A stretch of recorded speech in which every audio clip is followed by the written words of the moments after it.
the ones who came before.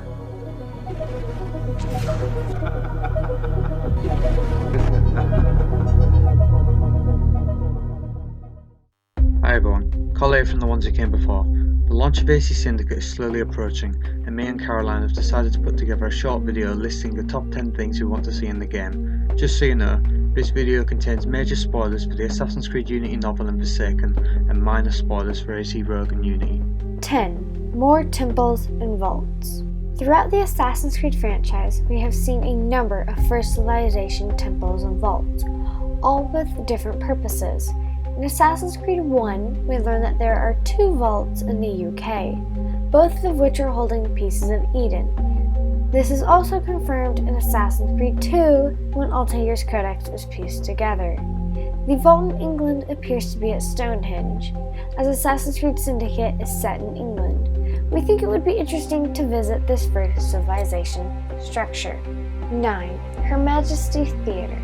On the night of December the 6th, 1867, Her Majesty's Theatre was destroyed by a fire.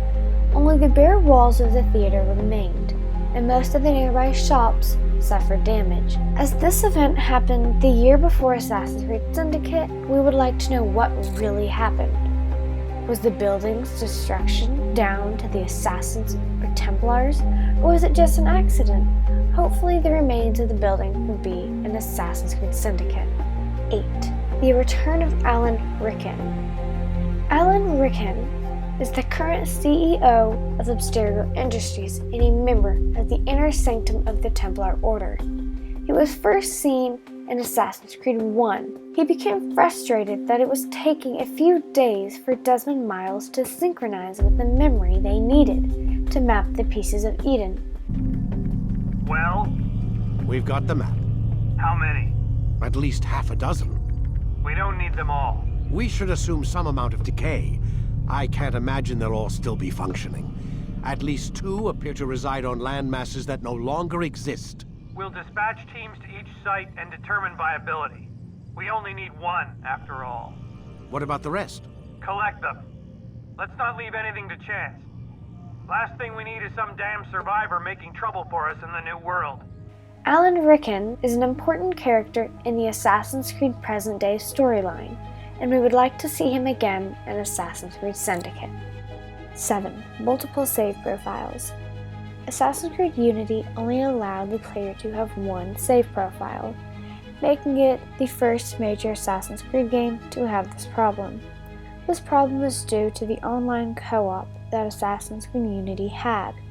Luckily, Assassin's Creed Syndicate has removed all form of multiplayer, so we should hopefully get 3 save profiles again. 6. Templar HQ from Assassin's Creed 3 Start. At the start of Assassin's Creed 3, Haytham Kenway killed an assassin named Miko. Then he traveled with Holden to a Templar HQ found on Fleet Street. We would like to see this HQ in Syndicate, as it may contain secrets left behind by Templars such as Reginald Birch, Haytham Kenway, and John Harrison. 5. Return of Erudito. Erudito are a hacker group that reveal the secrets of Abstergo. They've been in the franchise for a while now, but we don't actually know anything about its members. We also don't know how many members make up the Erudito collective. I think it'd be cool if Abstergo managed to track down several members in AC Syndicate for interrogation. Erudito have recently exposed several big secrets and are classed as an enemy of Abstergo. I would love to learn more about Erudito and its members in AC Syndicate. I am Erudito. I know the truth. Do not trust them. 4. Kenway House from the Unity novel. In the Assassin's Creed Unity novel, we learn that Jennifer Scott, Haytham's stepsister, is living in London. She has a manor on Queen's Square, formerly Queen Anne's Square, and Elise is sent by the Templars to recover Haytham's letters.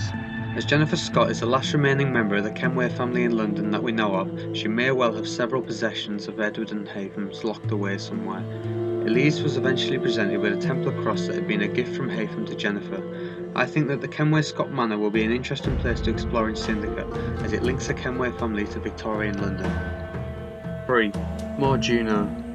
It's now been 3 games since Desmond released Juno, and in that time she hasn't really taken a physical form. She remains an AI construct trapped within the grey, as she calls it. We learn in AC4 that she needs several things to regain her form. My strength is not sufficient to inhabit an organic vessel. There is more work to do, more samples to acquire, more artifacts to find before my will can attain. I think that Juno has to become more of a threat in AC Syndicate, as she hasn't felt important to the story in the recent games. I'd also like to see her Instruments of the First Will become more of a threat to the modern day characters. Hopefully AC Syndicate will give Juno the power that she's been seeking for so long. 2. Edward Kenway's grave. Edward Kenway died after an attack on his home in Queen Anne's Square. We learned from AC Forsaken that he was buried in a cemetery nearby. As we didn't actually witness Edward's death, I think it would be a fitting end to his character if we could visit his grave in AC Syndicate. Here is an extract from the Assassin's Creed Forsaken audiobook describing the exact moment that Edward Kenway was killed. Where now, Father was kneeling, dying. Standing over him was a man with his sword buried hilt deep into my father's chest, the blade protruding from his back, dripping blood to the wooden floor. Not far away stood the pointy-eared man, who had a large gash down his face. It had taken 2 of them to defeat Father, and only just at that. I flew at the killer, who was caught by surprise and without time to retrieve his sword from my father's chest. Instead, he span away to avoid my blade, letting go of his sword at the same time as Father dropped to the floor. Edward remains a very popular character in the franchise, and his grave would be found by everyone who read Forsaken. 1. Return of Modern Day. Most fans were disappointed with the lack of modern day gameplay in AC Unity, so Syndicate will hopefully bring back the third person experience. Hopefully we'll see the return of characters such as William Miles and Sean Hastings, and the introduction of new characters such as Galina Voronina and Gavin Banks. The modern day in Syndicate has to be better than the cutscenes of Unity, or many people will be disappointed. AC4 and Rogue had the first person modern day that took us inside Abstergo, but I think it's time to go back to an actual character that we can relate to. So these are the top 10 things we want to see in Assassin's Creed Syndicate. What would you like to see in the game? Let us know in the comments below, and thanks for watching.